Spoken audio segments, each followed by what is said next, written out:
Ever wonder why some creeks produce nothing but tiny 6-inch trout while another just a mile away seems to hold giants?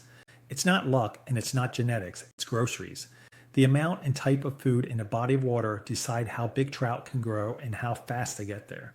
By the end of this video, you'll understand how food supply and energy balance shape fish size, health, and behavior, and how you can use that knowledge to target larger fish. Every trout lives by one rule. It must take in more calories than it burns. Every mayfly, scud, snail, or baitfish is weighed against the effort it takes to catch it. If a trout spends more energy chasing food than it gains from eating it, it doesn't grow. But when it finds a pocket where food drifts to it with almost no effort, the energy surplus becomes growth.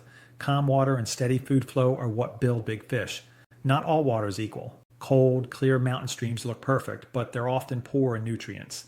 Insects grow slowly, the food web stays thin, and the fish stay small.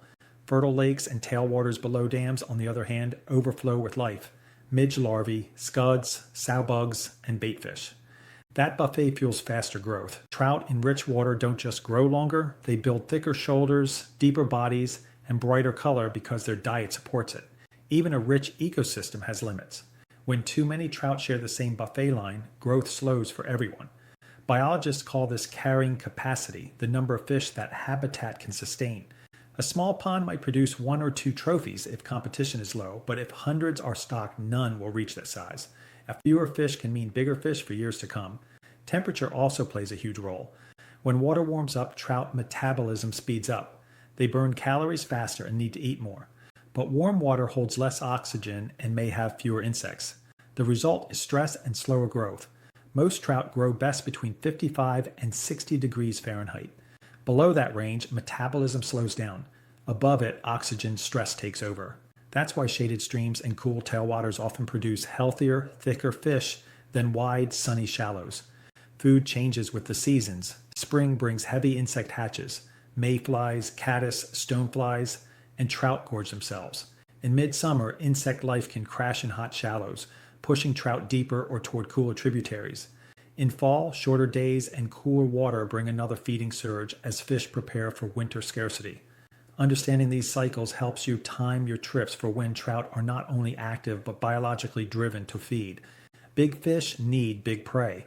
Once trout grow beyond about 12 inches, they often switch from insects to baitfish. If a lake or river lacks small forage fish like shiners or dace, trout growth slows dramatically. Introduce the right prey species and growth can explode. But too many prey fish can unbalance the system. The healthiest fisheries always find equilibrium between predator and prey. Humans influence that balance more than we realize. Overharvest, dams, and pollution can strip away insect life and crash growth rates. But smart management, habitat restoration, controlled stocking, and protection of spawning grounds can bring a waterway back to life. Tailwaters that maintain steady flow and nutrients are now some of the best trophy trout fisheries on Earth for that reason. Next time you scout a stream, don't just look for pretty water. Look for food factories.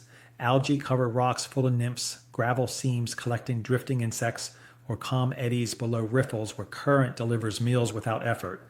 Watch for birds working over the surface, small rings from rising fish, or midges hovering in still air, signs that the food web is healthy and running strong. Size follows food. Every big trout you've ever seen was the product of an abundant buffet and a good energy deal. So if you want to catch them, start thinking like one. Find where the groceries pile up.